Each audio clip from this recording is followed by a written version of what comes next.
Hey man, I'm doing great. How are you guys? We are good. How you? I know this off season was a little bit tumultuous with Fitzpatrick not really being around. You think that's going to affect anything going into the season, or is he such a smart guy? The chemistry that you guys built last year that you won't miss a hitch. Yeah, I don't think we'll miss a hitch. That's old news. We're now focused on Cincinnati, and actually, I think that it probably helped the old man like that. Instead of him sitting out there this off season and throwing a million balls, got a chance to sit back with his family and get away and rest up a little bit. At this stage of his career, and a lot of our guys on the offensive side, it's not really physical. It's all mental. It's funny to me how in sports we focus so much on the physical side, and but we say it all the time. The game is 80% mental, and I say all that because this guy, obviously, we know his pedigree, where he comes from, how smart he is.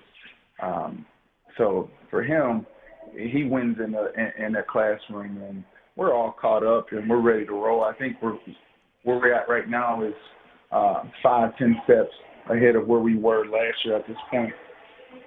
You know what I'm curious about, Brandon? You look at Todd Bowles, and you've been around the NFL for a long time, played for a lot of different coaches and coordinators. Todd's very methodical and what he puts out there for the public. He doesn't show his cards very much. I got to imagine that he's pretty different when there's no cameras or around rolling, and he's just with the guys.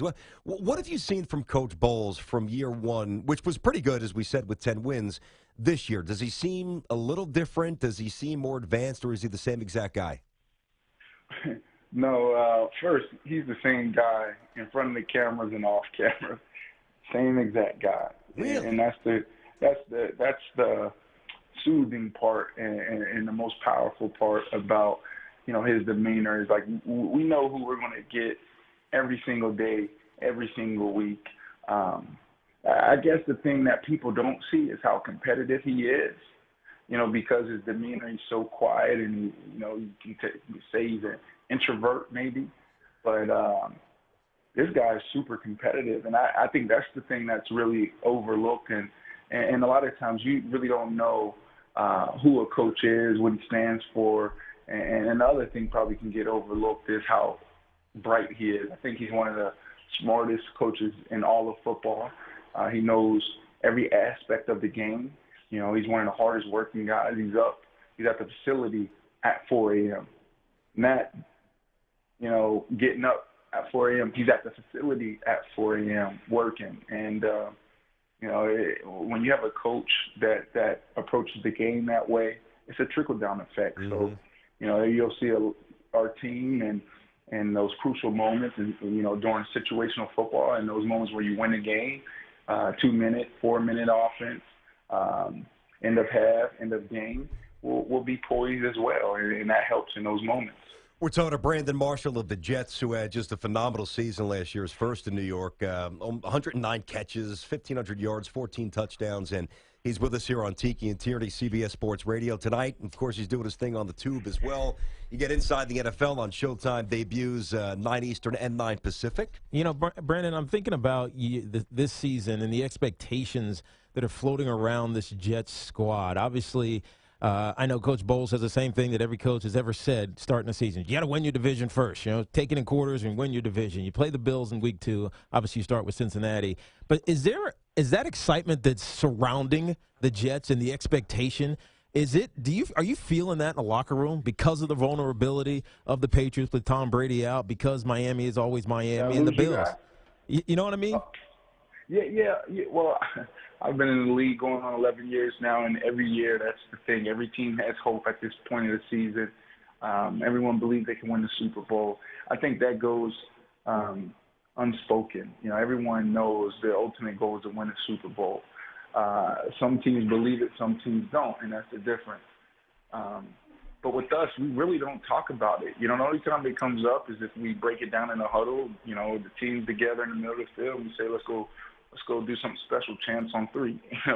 But coach, he just talks about what's next. He talks about winning the day. He talks about it without even talking about it. Meaning the routine is about, okay, this is what we're going to accomplish today. Here's our schedule.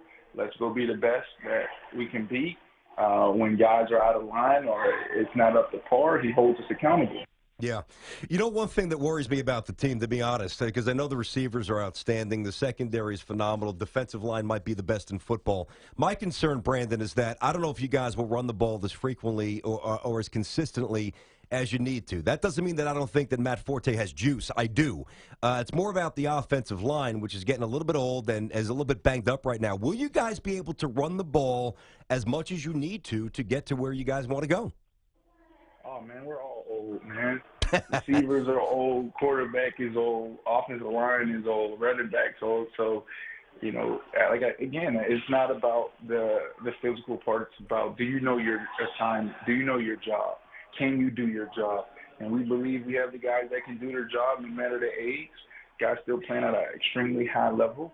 But if you look at Coach Gailey's track record, he's always been 50-50. 50 pass, 50 run, yep. And a lot of people overlook that because we're in 3 receiver sets, 4 receiver sets, but we get to our running game in different ways, and he does a great job of putting together matchups and disguising things. So, I'm not worrying about that. My expectations is that we'll be better in the running game this year. So, that's where we're at right now, and there's going to be games where our running game isn't going to be hot and clicking. And that's when our passing game needs to step up, but vice versa. But like I said last year, I think it starts with the run for us, even though we have Decker and myself and now these young receivers who can really fly. But, I'm expecting big things out of our offense. Okay, here we go. Brandon Marshall with us here on Tiki and Tierney inside the NFL tonight. Debuts for the season on Showtime, 9 Eastern, 9 Pacific. Yeah, with age comes urgency because you only got so many other opportunities. And, speaking of opportunities, Colin Kaepernick had an opportunity to make a statement. And I haven't heard what your take is on I haven't heard it either. on Colin Kaepernick and his oppressed African-American not standing for the flag statement. What are your thoughts on that? Well, I'm going to get into that a little deeper tonight on Showtime. So everyone needs to tune in. It's going to be interesting because you have a couple guys on opposite ends of the spectrum. You have myself and Michael Irvin, who understands it, but also been in those environments. And then you have guys like Phil and Boomer, who's on the opposite end of the spectrum. I would say Boomer on the opposite end of the spectrum, with his father being one who served their country and fought for freedoms. And then you have Phil kind of in the middle and the mediator. But we'll go a little deeper there. But I will say this, some of the things I want to talk about tonight are, what the flag means to me. And I think that the flag, it means something different to everyone. When I see the flag, I see a bunch of fights. It's what America has overcome. The people have overcome.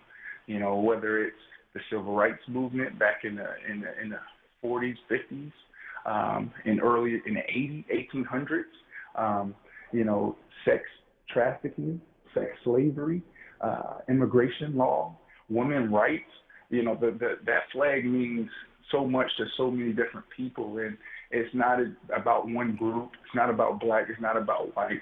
It's about all those fights. And I can't wait to get on Showtime tonight to dive a little deeper there. But I will say that, I am a little shocked that there wasn't more people stand up and saying he is a patriot. That's what a patriot is. He stands up for the people and what they believe in, and he fights for someone else. And to me, Colin's doing a thing, like a lot of people have said on TV and radio the last couple of weeks, is the message was kind of diluted because of him not standing, and that became the message, whether he's against America, is he for it, or what's going on, or but that's not even a topic.